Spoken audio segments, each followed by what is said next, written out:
The first sight of Aurora IX was nothing like the hollow projections. The planet's surface stretched in jagged waves of metal-colored rock and ash-dusted plains, ripped by lightning that arced across storm-choked skies. The human shuttle shuddered as it pierced the atmosphere, alarms flickering with every gust of radioactive wind. Dr. Elena Voss gripped the edge of her seat, eyes scanning the viewport. "Adjust stabilizers to 12%, she barked, voice calm but firm. "We're not testing luck today." The pilot, a wiry ex-military man named Jonas Creel, muttered under his breath but complied. The shuttle groaned, metal straining against the planet's violent currents. Outside, jagged peaks loomed, remnants of failed alien colonies. Their twisted frames, half buried in ash, were a testament to every species that had tried, and failed, to survive here. "Everyone check life support," Elena ordered, turning to the team of engineers and exobiologists crowded into the cabin. "This world isn't going to wait for us to get comfortable." Her team moved efficiently, each member a specialist in improvisation. Years of training on Earth's harshest environments, Antarctica, deep-sea labs, volcanic plains, had prepared them for this. But nothing had prepared them for Aurora IX. The wind ripped at the shuttle's hull, and a low, resonant hum vibrated through the cabin, the sound of the planet testing their resolve. As the shuttle skidded to a forced landing on a rocky plateau, Elena's eyes caught movement beyond the ridge.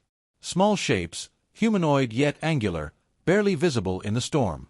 Alien scouts. She didn't panic, she never did. Instead, she whispered, "Take note. They're watching. Always watching." The shuttle touched down hard, skidding over jagged rocks. A few panels buckled, sparks flying, but the structure held. As the ramp descended, a wall of cold, acidic wind hit them, biting through suits and filters alike. Elena led the team down first, her boots crunching against the brittle terrain. She scanned the horizon, gray clouds, fractured mountains, and the glint of metal ruins half buried in ash. "This place," muttered one of the engineers, voice trembling. "Even the scanners say it's hostile, but seeing it, it's worse." Elena didn't reply immediately. She crouched beside a jagged outcrop and activated a handheld analyzer. The readings spiked, magnetic interference, acidic particulates, and a resonance she hadn't catalogued before. "It's worse than we thought," she admitted finally. "But it's not impossible." "Not impossible," Jonas echoed. "We're the first humans here. Every other species died trying." "And they died thinking one plan fits all," Elena said, scanning the ruins again. "We're not them. Flexibility is our advantage. Remember that." Her eyes hardened. "They expect patterns. We don't follow patterns, we adapt." The team set to work immediately, constructing temporary shelters with modular panels from the shuttle. The wind fought them at every turn, tearing half the structures apart, but the humans persisted. Elena moved among them, offering guidance, rearranging, improvising. Her mind raced ahead, solar collectors angled to avoid storms, water filtration using magnetic fields, energy shielding improvised from alien debris. Each solution was a small victory, a reminder that humanity's ingenuity could bend even the deadliest environment to its will. As they worked, Elena caught another glimpse of movement, darker shapes beyond the ridge. She activated a comm link. "All units, eyes on the perimeter. We're not alone. And neither are they." Minutes later, a faint, distorted transmission arrived on the team's receivers. Alien voice, cold and clipped, primitive species. "Their failure is inevitable. Observation continues." Elena smiled slightly, almost imperceptibly. "They're arrogant. That's their weakness. We learn faster than they expect. Take notes, everyone. Watch everything. They'll make mistakes." Hours passed, and the storm intensified. Lightning split the horizon with uncanny precision, striking remnants of alien machinery, sending shards into the ash. Elena directed the team with unshakable focus, her mind cataloging every hazard, every potential resource. One of the young exobiologists, Mara, tripped over a buried metallic frame. "Careful," Elena snapped, helping her up. "Those ruins aren't just history, they're lessons. Every broken structure, every failed attempt, tells us what not to do." Night fell quickly under Aurora IX's turbulent sky. The storm continued without pause, a relentless percussion against the human shelters. The team huddled inside, instruments and scanners flickering, the hum of the planet seeping into the very walls. Elena crouched by the viewport, staring out. "They never expected humans to survive," she murmured to herself. "Not because we're stronger, because we're unpredictable. We see solutions where they see obstacles." Jonas approached, wrapping a thermal blanket around his shoulders. "You really think we can make it?" Elena turned, eyes intense, voice low but unwavering. "We already have. This planet has broken countless species. But not us. We learn, we adapt, we survive. That's human nature. And Aurora IX is about to learn it the hard way." The storm raged on, but inside the shelter, a spark of determination ignited. The humans were alive. They were aware. And for the first time in centuries, this dead world had living inhabitants, clever, persistent, unbroken. Lightning illuminated the jagged horizon one last time before night swallowed it. Somewhere beyond the storm, alien eyes watched. Somewhere beyond the ash and shattered metal, Commander Threxal recorded the humans' every move. But for now, on this desolate plateau, humanity had planted its flag. And for Elena Voss, that meant the fight had only just begun. Aurora IX woke in chaos. The storm that had battered their landing site overnight had left behind jagged ice-like formations of frozen ash and scorched soil. Elena stepped outside the shelter, her boots crunching against the brittle surface, scanning the horizon. Every ridge, every crater shimmered with danger. The alien ruins that had once intimidated her team now felt like puzzle pieces waiting to be understood and exploited. "Report," Elena commanded, glancing at Mara, who adjusted a scanner that sputtered with electromagnetic interference. "Storm left deposits in magnetic channels," Mara said, pointing to the data feed. "Interference is down by 15%, but pressure surges are unpredictable." "Good. Less interference means our sensors can catch movement. Jonas, perimeter sweep in 5. Jonas grunted, scanning the skyline with binoculars. The wind tore at his coat, but he moved steadily, his experience in hostile environments evident. "Nothing yet. But the ridges, there's movement. Small, fast, purposeful." Elena's eyes narrowed. Alien scouts. They had been watching since arrival, learning the humans' patterns, probing for weaknesses. But humans were unpredictable. That was their edge. "Set traps along the ridge," she ordered. "Not lethal, just signals. Let them know we see them." While the team worked, Elena wandered among the ruins. Broken structures twisted into the ash like frozen screams, remnants of species that had perished trying to conquer Aurora IX. She touched a jagged beam, tracing the scorch marks left by storms and failed machinery. "They didn't fail because of the planet alone," she murmured to herself. "They failed because they couldn't think beyond their tools." Hours passed. Sensors tripped repeatedly. Tiny drones, nearly invisible in the swirling dust, probed their perimeter. Elena studied the patterns, her mind racing. The aliens had experience, but they lacked improvisation. Every move was predictable once you understood the system. "We've got them," she said, crouching beside Mara.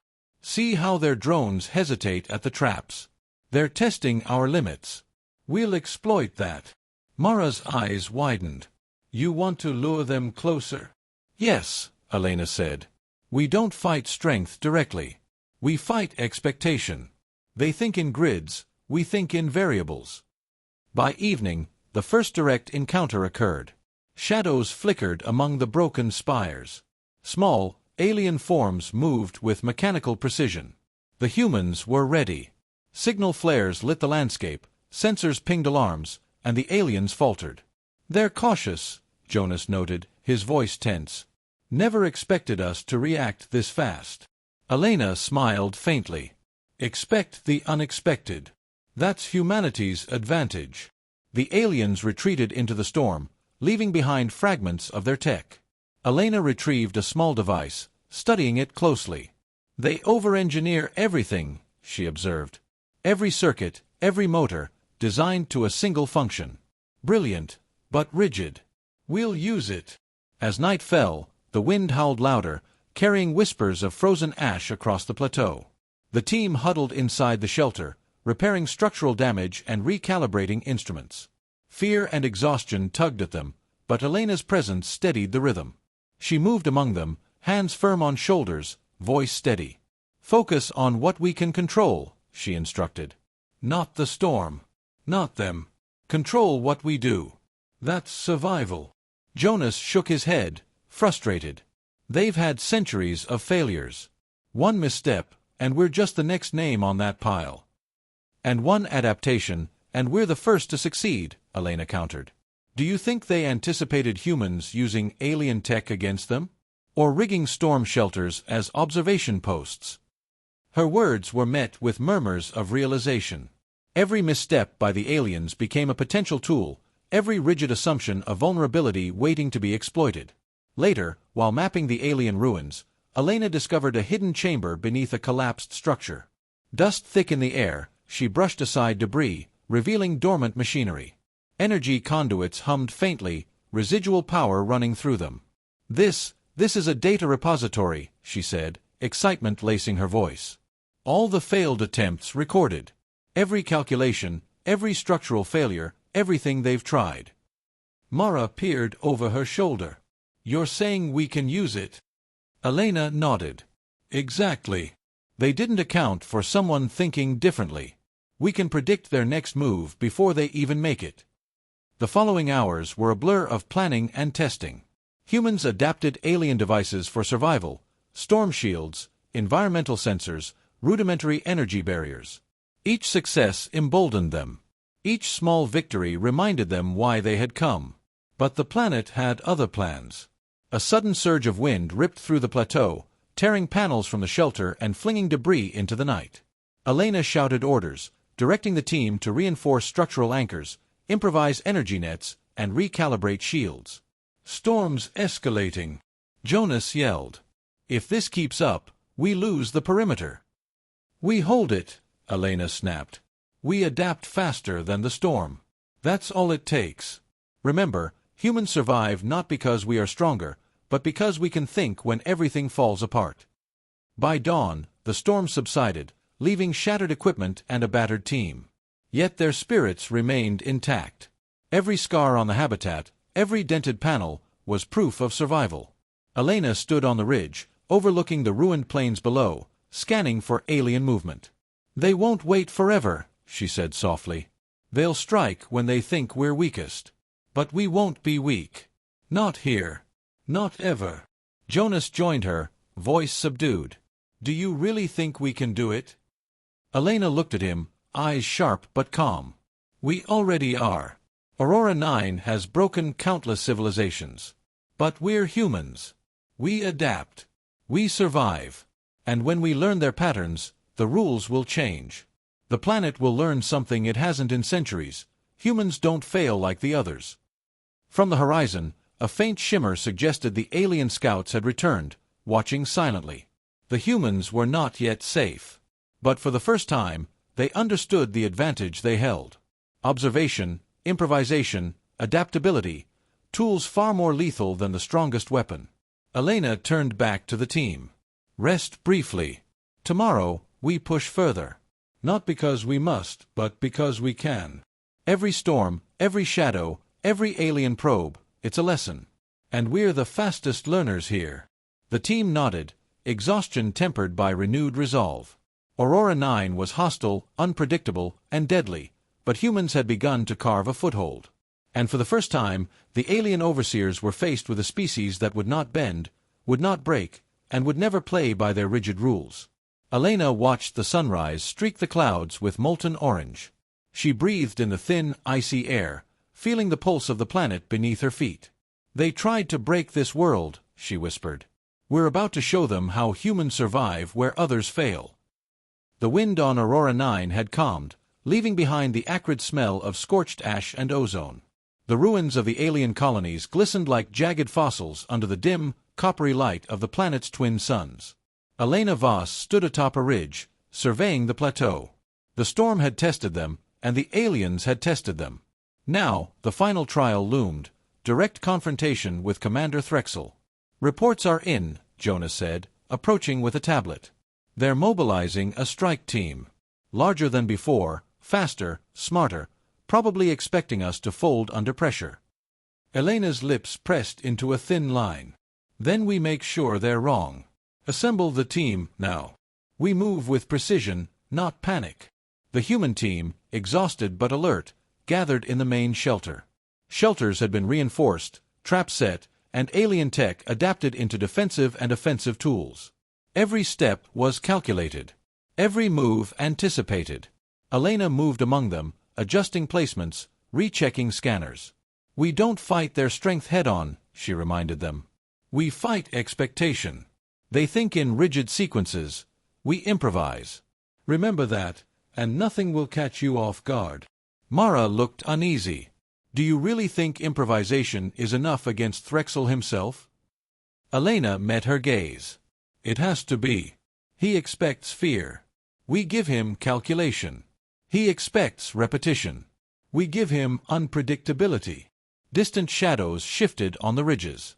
The alien strike team descended in silence, their metallic exosuits glinting against the ash. Elena observed through binoculars. Every movement was precise, almost surgical, but lacking adaptability. They move like machines, she muttered. And machines fail when the rules change. Elena activated the first phase of her plan. Small, modified energy pulses from alien devices she had studied disrupted the alien team sensors, creating phantom movements, false heat signatures, and duplicated radar signals. Shadows flickered, confusing the attackers. Jonas grinned. They're reacting, and not well. Good, Elena said. Now we escalate. Signal the trap fields along the northern ridge. They'll think it's a corridor, it's a cage. The aliens advanced, stepping into zones rigged with repurposed energy nets that immobilized but did not harm, forcing them to split and falter. Elena's team moved swiftly, exploiting openings in their formation. Every human action was deliberate, every movement exploiting an alien rigidity.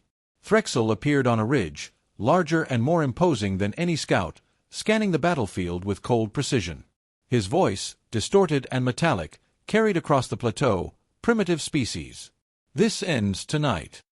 Elena stepped forward, unshielded, into plain view. Her eyes locked with his. It ends when you learn humans don't bend to expectation, she called. A moment of hesitation. Threxal's movements were deliberate, overcautious.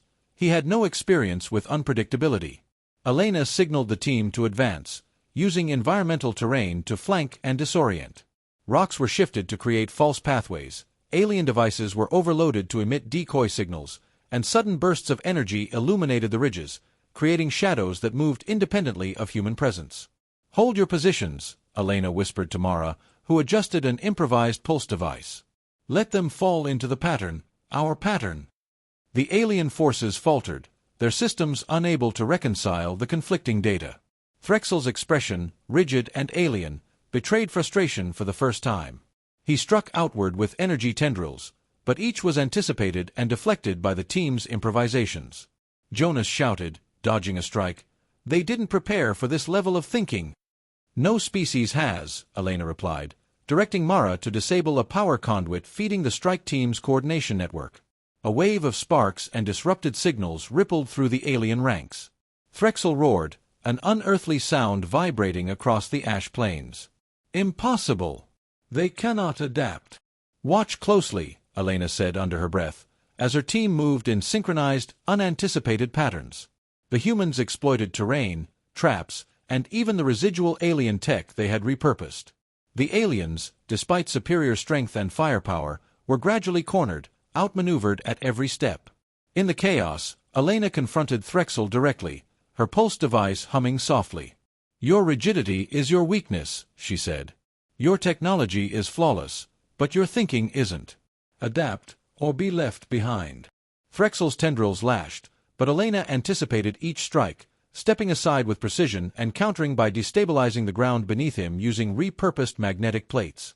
He faltered, unbalanced, and the human's perimeter traps immobilized his support drones. For a brief, tense moment, the plateau was silent except for the wind and the hum of repurposed devices. Threxal looked at Elena, almost with something approaching recognition. "Perhaps humans are remarkable," he admitted, voice low, distorted, reluctant. Elena didn't respond. Her gaze swept across her team, each member poised, alert, alive. They had endured storms, outsmarted scouts, and repurposed the tools of their oppressors. Now, humanity had proven its resilience. Threxal signaled retreat. The strike team withdrew, their systems disrupted, their confidence shattered. Aurora IX, long considered unconquerable, had been outwitted by humans. Elena exhaled, the tension in her shoulders easing for the first time in days. "This planet wasn't expecting us," she murmured. "And neither were they." Jonas approached, his voice hoarse but proud. "You really think they'll come back?" "They might," Elena said, scanning the horizon. "But we've learned faster than they anticipated. Every next step we take will be on our terms. This world belongs to humans now, not because we fought the strongest, but because we adapted when others failed." The team moved through the plateau, securing shelters, reinforcing energy barriers, and cataloging alien devices they had learned to manipulate. Each action was deliberate, a testament to human ingenuity and persistence. Elena paused atop a ridge, watching the sunrise streak the horizon with molten gold. The storms had passed, the aliens had retreated, and the humans had endured. She felt the pulse of the planet beneath her feet, a silent witness to their victory. "They thought we would fail," she said softly. "Every species before us did. But humans, we survive where others crumble. We think. We adapt. And we never surrender." Mara, standing beside her, smiled. "So, we did it." Elena looked at her, eyes sharp but calm. "We begin. This planet is just the start. And the galaxy, every obstacle, every threat, it will learn that humans do not bend. We do not break. We endure. And we prevail." The human team gathered, battered but victorious, beneath the twin suns of Aurora IX. The plateau, once a graveyard of failure, now held the first seeds of human triumph. And for the first time in centuries, the desolate world witnessed life not just surviving, but thriving, on human terms. Elena took a final look at the horizon. Somewhere beyond, the alien commander watched. But this time, he had seen something new, a species that refused to fail, a species that could outthink, outlast, and outmaneuver even the most relentless adversary. Aurora IX had tested them, threatened them, and almost broken them. But humans had endured, and in doing so, redefined the meaning of survival.